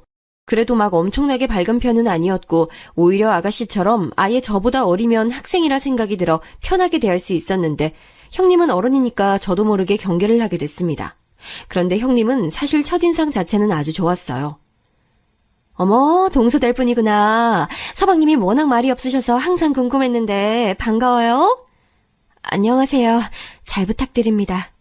아우, 내가 잘 부탁해요. 안 그래도 며느리끼리 통하는 게 많을 테니까 우리 친하게 지내요.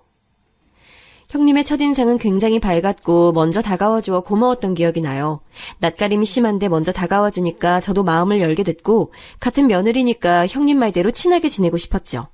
완전히 마음의 문을 닫고 살았던 10대도 아니고 저렇게 먼저 다가온 사람을 내칠 필요는 없었고 또 결혼하면 가족이니까 저도 고맙게 생각해서 따로 결혼 전부터 둘이 만나기까지 했습니다. 친구라고는 남편과 친언니 그리고 친오빠가 전부였던 저라 누군가를 밖에서 만나 밥을 먹고 카페를 간다는 게 되게 큰 의미였거든요. 동료 교사들과 친해도 직장 동료는 직장 동료라고 생각해서 그런 경험들이 처음엔 굉장히 좋았습니다. 형님은 저를 이끌고 서울에 있는 유명한 곳들을 많이 데려갔는데 남편 성향도 저와 같아 시끄러운 곳을 안 좋아했기 때문에 처음 겪는 경험들이 많았어요. 그래서 형님의 첫인상은 되게 좋았는데 문제는 결혼하고 난 이후였답니다. 시댁 식구들이 아가씨를 제외하고는 말수가 적은 편이라 상대적으로 시댁 식구들과 있으면 형님이 주로 말하는 사람이었어요. 형님은 원래 성격 자체가 말이 많고 활발해서 주도해서 말하는 것을 보면 저는 제가 말을 하지 않아도 되니 참 편하더라고요. 그런데 시간이 지날수록 형님이 말하는 수위가 많이 제 신경을 건들기 시작했습니다. 참는 것도 한계가 있더라고요. 그런데 그런 제 기분을 눈치챈 건지 남편이 살짝 알려준 사실이 있었습니다. 알고 봤더니 형님은 임용을 5번이나 떨어진 장수생이었다는 거예요.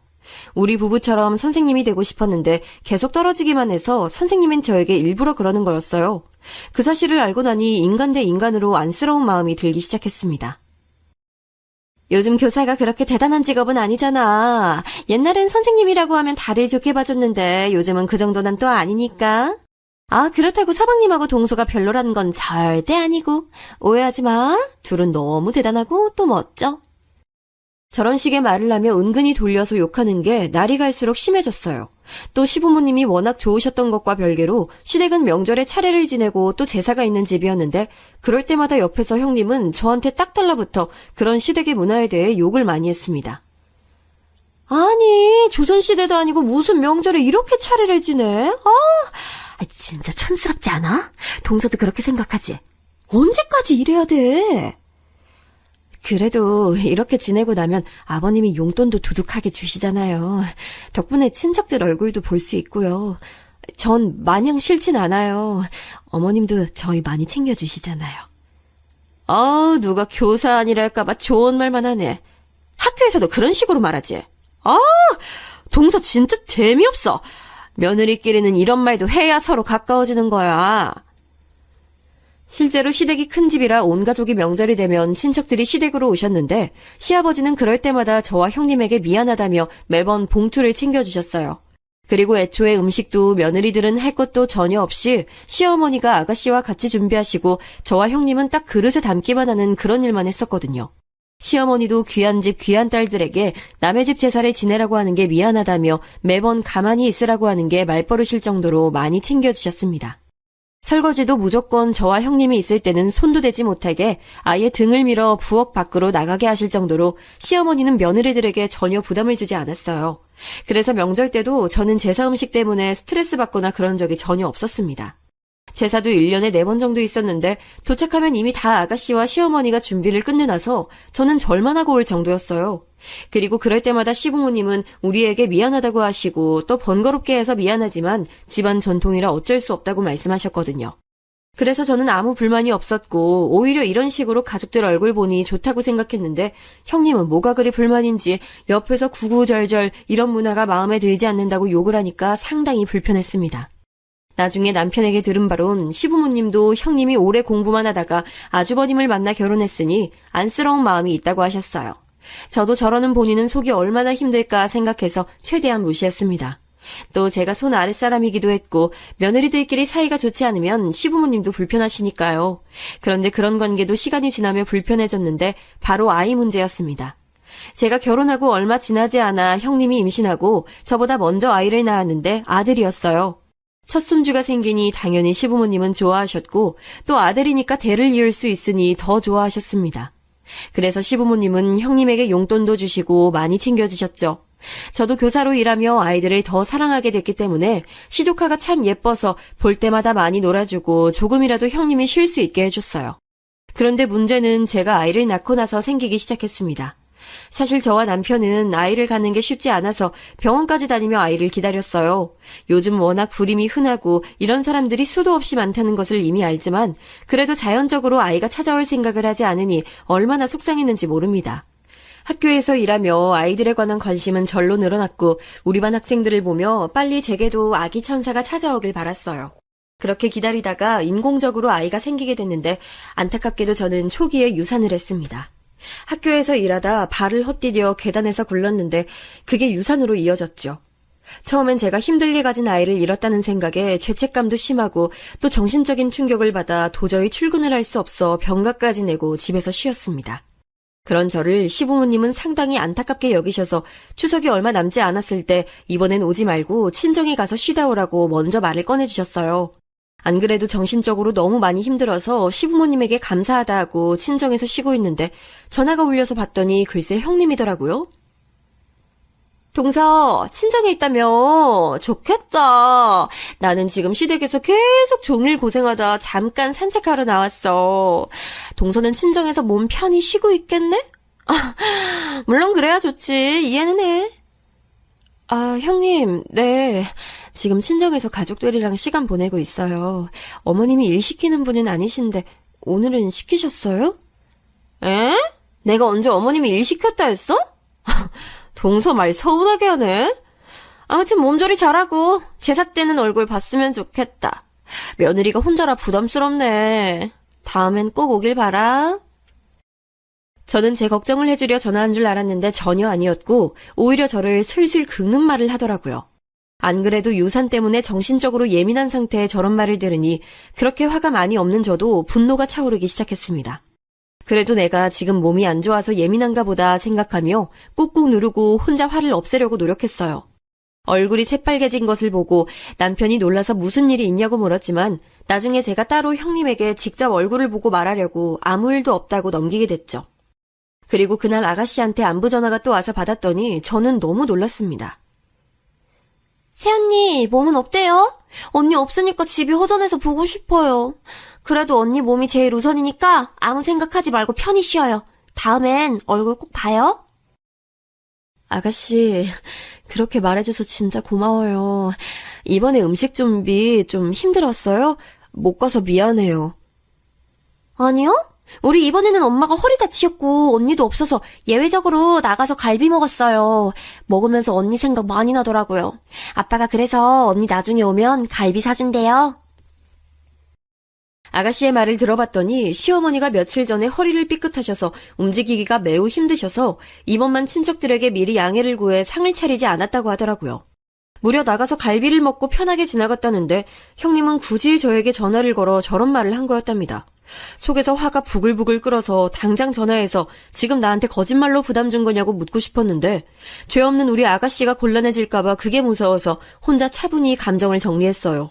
시부모님은 제가 부담스럽다고 느낄까봐 일부러 연락도 하지 않으셨고 귀여운 아가씨만 저에게 보고 싶다는 연락을 했는데 형님은 뭐가 그렇게 마음에 안 드는 건지 저한테 굳이 저런 전화를 걸었다는 거예요. 속으로 참는 것도 한계가 있으니 다음에 또 저러면 그때는 참지 않아야지 다짐하고 그 추석은 그냥 지났습니다. 여러분, 혹시 아기는 마음을 내려놔야 찾아온다는 말 들어보셨나요? 저는 그 말이 무슨 말인지 모르고 살았는데 그렇게 유산의 슬픔을 겪고 사실 남편과 저는 많은 얘기를 나누게 됐어요. 굳이 우리 부부에게 아이가 필요할까부터 둘 다 직업이 교사니까 종일 학생들을 보니 차라리 그 학생들을 우리 친자식이라 생각하고 사랑하며 살자는 둥 말을 많이 나눴습니다. 아마 그 당시에는 남편도 저도 상처받기 싫어서 그렇게 미리 얘기했던 것 같아요. 유산의 고통이 하도 크니까 다시 겪을 자신이 없었던 거죠. 시부모님께 살짝 언질해줬더니 시부모님도 우리 부부의 일이니 마음껏 본인들이 원하는 대로 하라고 하셨고 우리 친정 부모님도 마찬가지로 무엇보다 제 마음이 편해야 한다고 하셨습니다. 그래서 아이 생각을 내려놓고 남편과 여행도 다니고 책도 읽고 공기 좋은 곳에 가서 경치도 구경하며 1년을 보냈어요. 다니던 병원도 가지 않았고 아예 아이 생각을 지우고 일에만 몰두해서 남편과 저는 아이의 마음을 편하게 먹고 있었는데 그걸 하늘이 보고 감동했는지 아기 천사가 드디어 우리 부부에게 찾아왔습니다. 처음엔 그냥 피곤해서 몸이 안 좋은 줄 알았는데 혹시나 해서 병원에 갔더니 제가 임신했다고 하더라고요. 믿기지 않아 10번도 넘게 물어봤는데 의사가 보여준 초음파는 너무나도 임신이었습니다. 남편과 저는 웃으며 병원을 나와 각자 부모님에게 연락해서 상황을 알렸더니 양가 어른들이 오히려 눈물을 보일 정도였어요. 그렇게 이번에는 절대 무리하지 않아야지 생각하며 몸을 일부러 덜 쓰고 덜 움직였습니다. 남편도 원래 집안일을 도맡아서 하는데 제가 아예 신경 쓸 필요가 없게 자기가 더 노력해서 제가 아무것도 하지 않아도 될 정도로 만들어줬어요. 시댁에서 시부모님이 연락와서 너무 축하한다고 하시면서 명절이나 제사는 오지 말고 오로지 제 출산에만 신경 쓰라고 먼저 말씀해 주셔서 얼마나 감사했는지 모릅니다. 이때 형님이 소식을 들었는지 먼저 전화가 왔는데 일부러 받지 않으며 제가 먼저 피했어요. 그리고 저는 아주 건강하게 딸을 낳을 수 있었습니다. 처음 딱 아이를 보고 든 감정은 말로 설명할 수 없을 것 같아요. 너무 소중하고 또 소중해서 아이를 위해서라면 무엇이든 다 해줄 수 있을 것 같았죠. 그렇게 저는 육아휴직을 바로 써서 들어갔고 편안하게 아이를 키우기 시작했습니다. 친정에서 제가 고생했던 것을 잘 알고 아빠가 도우미를 붙여줘서 비교적 편하게 키울 수 있었어요. 시부모님도 손주로 딸은 처음이니 우리 아이를 예뻐해 주셨습니다. 특히 아가씨는 본인과 같은 여자아이라고 너무 좋아하며 노골적으로 예뻐해 주셨어요. 여자애라 그런가 좀 예민한 것 같아? 우리 아들은 안 그랬는데. 아이마다 기질이 다 다르니까요. 전 상관없어요. 형님이 그때도 툭툭 던지는 말을 내뱉었는데 일단 제가 너무 행복하고 아이 보는 재미에 푹 빠져서 그러거나 말거나 그때는 신경이 쓰이지 않았습니다. 그러다 아이가 세 돌이 지나고 사건이 하나 터졌어요. 저는 제가 호주에서 살다 온 경험도 있고 또 영어 선생님이니 우리 아이 영어 교육은 직접 해주고 싶었습니다. 사교육에 맡기는 것도 중요한데 저는 아이가 일단 영어에 대한 부담감이 없길 바랐고 또 영어 실력에 대해 상당히 자신감이 있는 상태여서 직접 교육하기 시작했어요. 아이가 싫어하거나 따라오지 못하면 당연히 그만두려고 했는데 다행히 아이는 제가 실생활에 영어를 노출시켜주니 곧잘 따라하게 됐답니다. 그러다 그날은 설날이라 시댁에 다 같이 모였는데 식탁에 마침 사과가 있었어요. 아이가 그걸 보고 영어로 사과를 말하자 식탁에 앉아있던 아가씨가 눈을 동그랗게 뜨고 놀라더라고요. 어머 언니, 방금 들었어요? 사연이가 사과를 영어로 말했어요. 천재 아니에요? 아마 집에서 제가 간단한 단어는 영어로 말해서 그런 것 같아요. 천재까진 아니고 그냥 익숙한 거죠. 천재죠. 우리 서연이 진짜 너무 똑똑해요. 언니 닮아서 영어 잘하니까 얼마나 좋아요. 서연이는 진짜 복 받았어요. 아가씨의 기분 좋은 칭찬에 입이 귀에 걸려서 서로 대화하고 있는데 형님이 슬그머니 다가오더라고요. 그러더니 뭐라고 했는지 아세요? 그거 뭐 단어로 말하는 게 얼마나 대단하다고 그래. 그 정도는 애들 다 해. 우리 아들도 그건 하더라. 막 엄청 대단한 수준은 아닌데? 초등학생이니까 당연히 그 정도는 말할 수 있어야죠. 교육 과정상 그게 맞아요. 못 말하면 그게 문제인 거죠. 뭐? 지금 교사라고 나 무시해? 정도껏 해. 동서 가만 보면 우리 무시하는 거 그거 습관이야. 알아? 네? 아니 그게 아니고 형님이 먼저 우리 애한테 뭐라고 하셨잖아요. 그동안 꾹꾹 혼자 참아왔던 감정이 빵 터지는 계기였는데 제가 저한테 뭐라 하는 것은 참아도 우리 딸한테 뭐라 하는 것은 도저히 가만히 못 듣겠더라고요. 그래서 저도 모르게 순간적으로 욱해서 나간 말인데 사실 말하고도 너무 심장이 쿵쾅거리고 얼굴이 빨개지는 게 스스로 느껴졌습니다. 역시나 형님은 기분이 나빴는지 저에게 대놓고 뭐라 했는데 아가씨가 도중에 말려서 겨우 진정할 수 있었어요. 그러면서 아가씨는 본인이 괜히 영어 얘기를 꺼냈다고 말하며 저를 달래줬습니다. 순식간에 일어난 일이고 또 저도 생각하기 전에 내뱉었던 거라 적잖이 당황했지만 그렇다고 후회하진 않았어요. 이 사건 이후로 형님은 저를 냉랭하게 대하기 시작했는데 저는 그럴수록 똥이 무서워서 피하나 더러워서 피하지 생각했습니다. 그렇게 서로 대면대면하게 적당히 거리를 두고 지내니 시간이 역시 약인 건지 조금 관계가 예전보단 회복이 됐어요.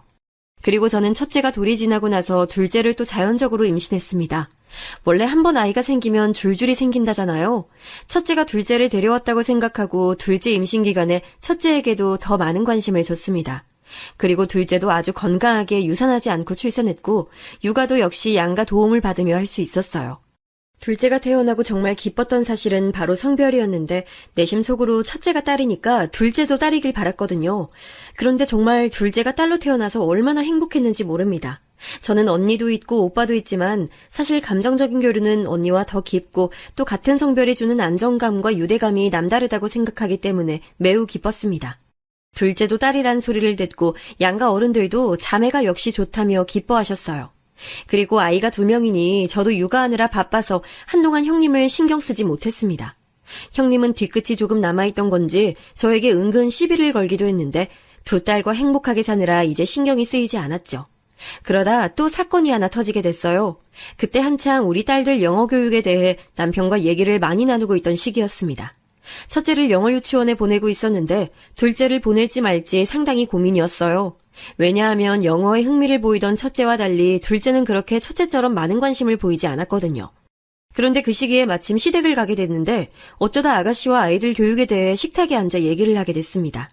아가씨는 그때 대학생이었는데 워낙 성격이 좋고 애교도 많고 또 저를 많이 좋아하는 사람이라 아가씨와의 대화는 제가 참 좋아해요. 언니 그럼 주연이는 영어 유치원 안 보낼 거예요? 지금 고민이에요. 남편은 둘째는 그냥 일반 유치원에 보내자고 하더라고요. 하긴 아이들은 다 성향이 워낙 다르니까요. 그렇게 얘기를 하고 있었는데 형님이 은근슬쩍 옆에 앉더라고요. 저와 형님이 시댁에서 싸운 이후로 아가씨는 우리가 둘이 있으면 말을 일부러 많이 하며 분위기를 좋게 만드는데 그날도 그랬습니다. 그런데 그날따라 형님이 또 뭐가 기분이 나빴던 건지 저한테 말을 꺼내더라고요. 주연이는 똑똑하지 않나 보다. 원래 애들마다 지능이 다르거든. 우리 주연이 아직 겨우 4살인데요? 원래 영재는 딱 그 나이 때 보이거든. 동서도 첫째 키워서 알잖아. 잘하는 애는 딱 보여. 하긴 형님 아들도 보니까 딱 아닌 건 아니더라고요. 아마 중학교 올라가면 적응 못할 게 보여요. 뭐? 아니 무슨 말을 그렇게 해? 형님이 먼저 시작했잖아요. 도대체 우리 애들한테 왜 그러는 거예요? 저는 아이들에 대한 애정이 매우 깊어서 저를 향한 비아냥은 참아도 우리 딸들을 향한 비난은 참을 수 없었습니다. 그래서 욱하는 마음에 또 받아쳤는데 형님도 끝까지 저와 대치했어요. 저번엔 시부모님이 마침 집에 안 계셔서 괜찮았는데 이번엔 거실에 시부모님이 앉아 계셔서 시부모님도 우리의 싸움을 알게 됐습니다. 아가씨가 말려도 귀에 들리지 않았는데 시어머니가 말리니까 그래도 좀 진정이 되더라고요. 그런데 우리 시부모님은 너무 좋으신 분들이지만 갈등을 피하고 평화주의자라 일단 둘 다 집에 가라고 하셨습니다. 남편 차를 타고 오며 형님에 대해 험담하니까 남편도 이제 지친다고 하더라고요.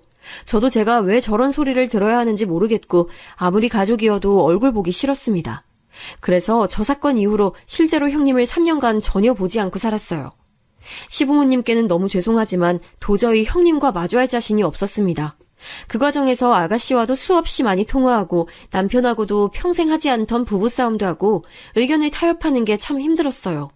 그래도 제가 많이 힘들어하니까 남편은 결국 시부모님께 우리 의사를 확실하게 전달했고 제사 때는 제가 안 가고 명절에는 남편과 아주버님이 서로 연락해서 우리는 서로 마주치지 않을 수 있었습니다. 그렇게 얼굴을 안 보니까 실제로 많이 안정되기 시작했고 나중엔 감정이 승화된 건지 괜찮아졌어요. 저도 아이들에게 집중하려고 했고 복직도에서 열심히 일하며 에너지를 다른 곳에 쏟으니 훨씬 마음이 안정됐습니다. 그래서 어느새 화났던 감정은 사라지더라고요. 남편이 먼저 제게 말을 건네서 이번 명절에는 오랜만에 같이 모이는 게 어떠냐고 물었습니다. 저도 시간이 꽤 지나기도 했고 무엇보다 형님을 보지 않던 그 기간에 시부모님이 중간에서 고생하신 걸 아니까 동의하고 같이 만났어요. 그리고 여러분, 그 명절 때 대망의 오늘 사연의 핵심이 나왔습니다.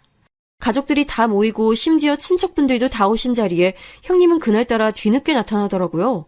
오랜만에 보는 얼굴이니 그래도 저는 어차피 가족이고 이혼하지 않으면 평생 봐야 하는 얼굴이니까 좋게 풀어보자는 의미로 백화점에서 화장품을 사서 선물로 가져갔어요. 그런데 형님은 시댁에 들어오며 저를 딱 쳐다보더니 말도 걸지 않고 바로 지나치더라고요. 그 모습을 보고 속으로 역시 사람은 바뀌지 않는다고 생각했습니다. 그래도 가족이 다 모인 자리니까 최대한 웃으며 어른들 비위를 맞추고 있는데 형님이 제 앞을 딱 가로막더라고요. 그러더니 집에 왔으면서 굳이 샤넬백을 내려놓지도 않고 저에게 자랑하듯 보여주길래 그냥 아무 말도 하지 않고 가만히 그 모습을 쳐다봤습니다. 무슨 말을 꺼내야 할지도 모르겠고 사실 엮이고 싶지 않았는데 형님의 말이 너무 기가 막혀서 저는 처음에 제가 잘못 들은 줄 알았어요. 동서 오랜만이다. 그동안 어떻게 지냈어? 잘 지냈지? 그냥 일하고 애들 보고 똑같죠. 형님은요? 살이 많이 빠지셨네요? 나? 난 너무 잘 지냈지. 샤넬백도 사고 요즘 너무 행복해. 아, 근데 동서는 이런 명품 없지? 교사라서 돈 많이 못 벌잖아. 빌려줄까? 결혼식 가기 전에 얘기해. 이런 거 보면 교사 안 한 게 천운이야. 형님은 선생님을 안 한 게 아니고 못한 거 아닐까요? 5번이나 임용에 떨어졌으니 형님의 사정도 안타까워서 적당히 지나간 날들이 후회스러웠습니다. 사람의 열등감이 지나치면 저렇게 된다고 느낄 수 있는 형님의 모습을 보며 참 한숨이 나왔어요. 예전 같았으면 저도 아이들 얘기니까 아니니까 적당히 무시하려고 했는데 그때가 하필 친척들도 많았고 딸들이 제 옆에 앉아 있어서 가만히 무시하면 평생 이러고 살겠다는 생각이 확 들더라고요.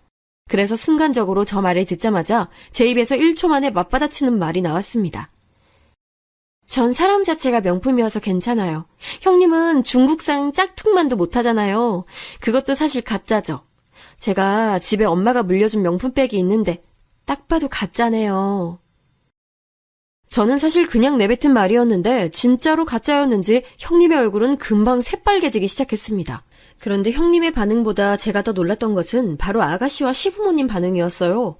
장소가 시댁이라 저도 말하고 수습을 어떻게 할지 고민이었는데 아가씨가 글쎄 제 말이 끝나자마자 웃기 시작했습니다. 새언니 너무 멋져요. 하긴 교사가 뭐가 아쉬워요? 전 언니가 훨씬 대단하다고 생각해요. 그래, 속 시원하게 말 잘했다. 진짜 내가 아무리 좋게 넘어가려 해도 한두 번이지 도대체 언제까지 그럴래? 아니 나도 계속 임용 떨어진 게 안쓰러워서 그냥 넘어가려 했는데 적당히 해야지. 저는 시어머니가 저렇게 말할 줄은 꿈에도 몰랐습니다. 평소에 워낙 온화하시고 화도 절대 내지 않는 차분한 성정의 소유자셔서 그런지 이번에도 그냥 저와 형님에게 둘 다 진정하고 좋게 풀라고 하실 줄 알았거든요. 집안 분위기를 왜 이렇게 만드는 거야? 자격지심도 적당히 해야지. 눈 감아주는 것도 한계가 있어. 당장 내 집에서 나가! 그리고 시아버지의 마지막 말까지 죄다 제 편을 들어주시니 감사해서 몸둘 바를 모르겠더라고요. 형님은 가만히 얼굴이 불타는 고구마처럼 새빨개진 채로 가만히 있으니까 남편이 나서서 아주버님 보고 나가라고 했고 그렇게 시조카를 데리고 셋은 시댁을 나갔습니다. 시부모님은 저에게 그동안 고생 많았다고 저런 식으로 매번 저를 괴롭힐 줄은 몰랐다며 저를 위로해 주셨어요. 그래서 순간 감정이 올라와 눈물까지 났습니다. 남편도 옆에서 집사람이 그동안 마음고생 심했다고 앞으로 진짜 형님은 시댁에 출입금지를 해야 한다고 강력하게 주장했습니다. 그렇게 조용하고 차분한 시어머니는 제게 형님과 평생 마주치지 않아도 된다고 하시며 당신이 쭉 지켜본 결과 매번 피해자는 저였다고 편을 들어주셨습니다. 그래서 그 뒤로 어떻게 됐냐고요? 지금도 형님은 시댁에 오지 못하고 있어요. 아주버님과 시조카는 그래도 명절이나 제사 때 겨우 오긴 해도 형님은 발도 못 들인답니다. 덕분에 시부모님이 챙겨주시는 용돈은 저만 두둑하게 받고 있네요. 형님 한 명 없다고 마음이 얼마나 편한지 시댁에 가는 게 놀러 가는 것처럼 느껴지고 참 행복하게 지내고 있습니다. 형님은 저한테 개인적으로 전화가 오긴 했는데 제가 그냥 차단했어요. 남편에게 물어봤더니 남편도 아주버님이 계속 연락 온다고 하던데 그건 남자들끼리 알아서 하라고 했습니다. 저는 더 형님과 마주치고 싶지 않고 그냥 그 사람을 떠올리는 게 스트레스니까요. 이 사건을 겪고 친정에 가서 있었던 일을 말하니 우리 친정 부모님은 진짜 제가 저렇게 말한 게 맞냐고 계속 물어보셨습니다. 언니와 오빠는 제게 너무 잘했다며 칭찬해줬고 다들 얼마나 통쾌하게 여겼는지 몰라요. 예전에 소심하던 성격의 저는 이제 없고 할 말을 다 할 수 있는 사람이 되어 한층 성장한 기분이 들고 행복합니다. 사랑스러운 우리 두 딸도 자기 인생을 이렇게 사는 사람이 되길 진심으로 바라며 제 사연 여기서 끝내겠습니다. 개인적으로 아주 뜻깊고 통쾌했던 사연인데 여러분은 어떻게 느끼셨는지 모르겠어요. 들으시면서 한 번이라도 웃으셨으면 그걸로 저는 만족합니다. 들어주셔서 진심으로 감사합니다.